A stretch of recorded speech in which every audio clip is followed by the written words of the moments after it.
about the walls of the ventricle.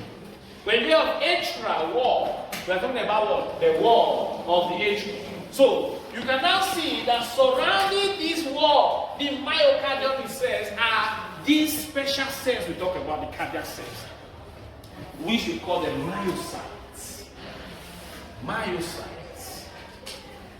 These cells, myocytes, they are responsible for your heartbeat. They are responsible for your heartbeat. Are you following? And they are very special in the sense that even when the heart is taken out of you, it doesn't recognize that it's no longer in the body. It still beats. Can you get what I'm saying?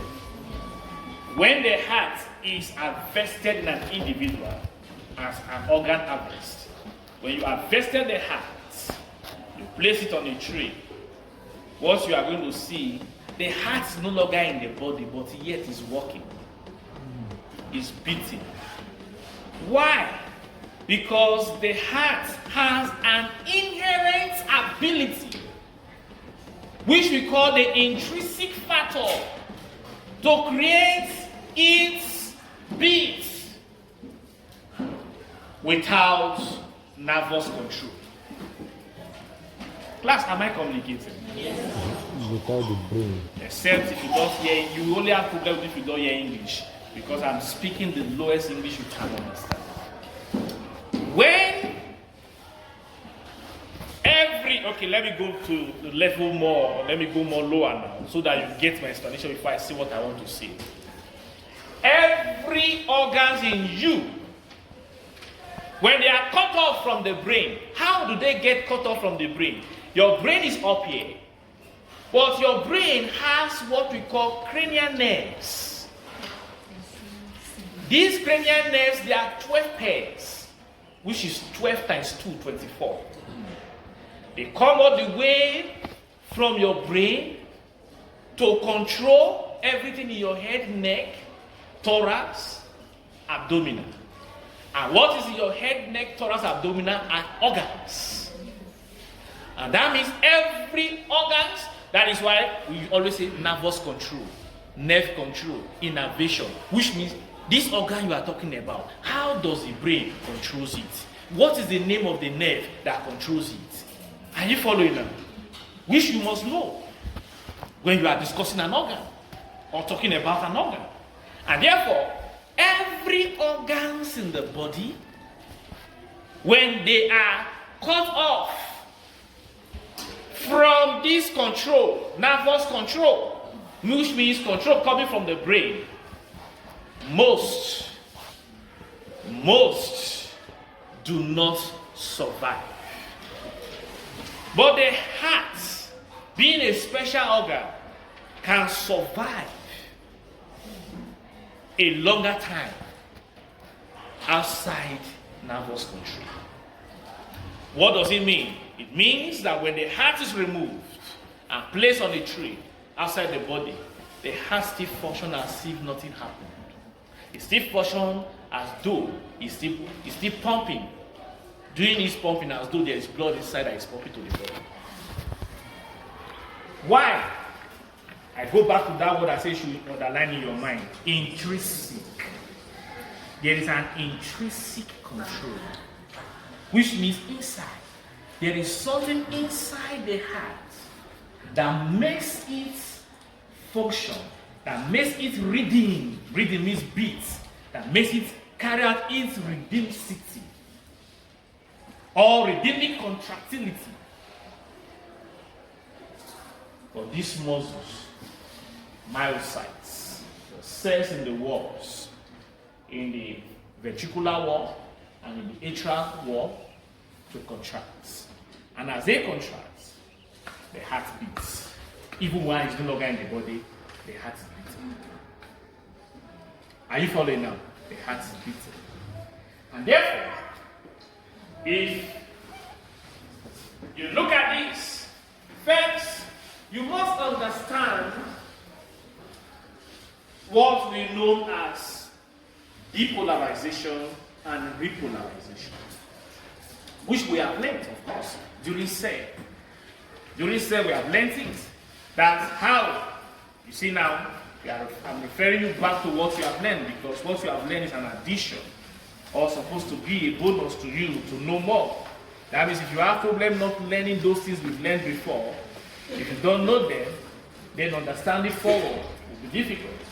When we talk about the SER, we say the SER, under normal condition, internally is negatively charged. Right? Inside, intracellular is negative charge, while what outside is positively charged. Remember? Okay. Based on what? Outside the cell is sodium, inside the cell potassium. Remember, right? Then we now stated that when there is a stimulus that acts on the cell, it will lead to depolarization, which means it will change. The potassium inside start what? Coming out. Sodium outside will start going in. And we say when this happens, we say the cell is depolarized. And when the cell is depolarized, you now see that inside that was negative now become positive. And outside that was positive now become negative. In that state, we said it is a state of what? Depolarization. So, when we talk about depolarization, think about that. So, this depolarization occurs when there is what? A stimulus. Something must have happened for depolarization of a cell to occur. And when that happened, to the myocytes, contraction occurs. Contraction occurs. Are you following now? Contraction what? And remember, stimulus do not last forever. Stimulus acts for a while, then when it stops, then it now goes back to the state of what? Repolarization. Which means it goes back to the normal state, whereby the inside that is now positive will now go back to negative. Outside that is now negative will go back to positive, which is the original state it was, right? We now say that is the state we call repolarization. Are you following now? Yes. Repolarization. Then, what this means is that how do your heart beat? How do your heart beat without nervous control? Intrinsic first, because the nervous control is what? Extrinsic. Are you getting the word now? The nervous control is what? Extrinsic, coming from outside. But we're talking about intrinsic inside. How do your heart beat? Very simple. In the atrial myocardium, which means atrial wall, we have in between the cell a special cell or a special tissue. That means in between this wall, we have a special cell, very close. Let me bring it. Let me use red. Very close to the opening of the superior vena cava. Very close to the opening of the superior vena cava, which is around it. We have a special tissue, a special cell in the myocardium, which is the wall, the atrial wall. And that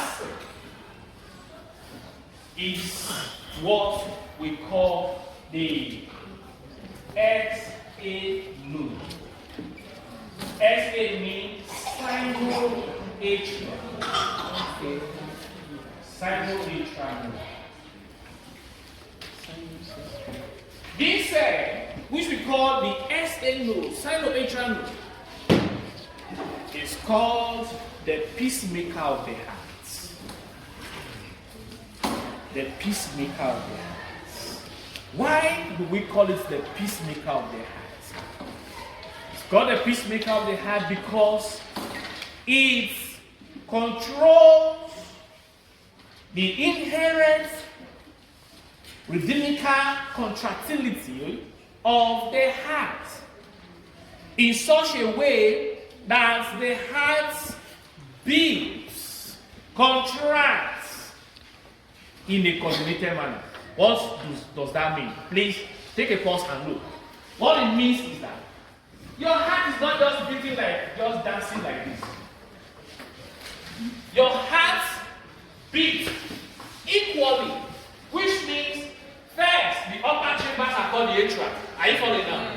The atrium contracts the same time. Are you getting me now? The atrium contracts what? The same time. And relax the same time. So, please look up and get this once and for all. When the atrium contracts the same time, the blood that is found in the atrium, the right atrium deoxygenated, the left atrium oxygenated. So since they contrast the same time, what will happen to the blood? The blood will move the same time into where? So, which means when the atrium contracts, the ventricle are relaxed. When you have atrium depolarization, which is contraction, you get it now. When there is depolarization of the atrium, then the ventricle are going through what? Repolarization. And that depolarization of the atrium, are you following now? Is what we call systole. So when we say systolic, we are talking about the contraction. The contraction. Are you seeing it now? And that systolic or systole of the heart is based on what we call what? Depolarization. Of what? The myocytes. The cells in the what? Walls. In the walls, the atrial walls. When they are depolarized. Like as I explained to you. Are you getting it now? And mind you, it's not as if the right atrial contracted before the left. The two at the same time contract. And when they contract, these ventricles are what? Relaxed. Then, when we start ventricular contraction, systole, are you following now? The atrium are what? Relaxed. So that means the upper chambers contract at the same time, and the lower chambers with the ventricle also what? Contract at the same time. You know, when blood rush in, when atrium contract, blood rush into the right ventricle and the left ventricle. Are you following now? And then when the ventricle contracts, what will happen to the blood? The same time, blood will go. Are you following? The same time, when the ventricle contracts, blood will go like this, going into the pulmonary artery for pulmonary circulation. The same time, going for what? Aorta for what? Systemic circulation. At the same time. That is how your heart works. Now, this coordination is enabled by the pacemaker, SMA, sino-atrial node. Are you seeing it now? This coordination I just told you now is enabled by the word SA node, sino-atrial node, which carries out the most effective releasity for the heartbeat. And how does it do? I said it's found, where is it found? On the right side. It's found on the right side, very close to the opening of the superior vena cava in the wall, in the myocardial wall. What does it do? How does it causes depolarization? Because we said depolarization comes by impulses. Stimulus, right? Stimulus causes depolarization, right? Now, these impulses, this stimulus we are talking about, is by electrical impulses, which means here is the sino-atrial node. The sino-atrial node, if I get you pressing your phone, I will seize it. I'm saying it for the last time because many of you don't take the structure. I've warned you until somebody becomes a scapegoat.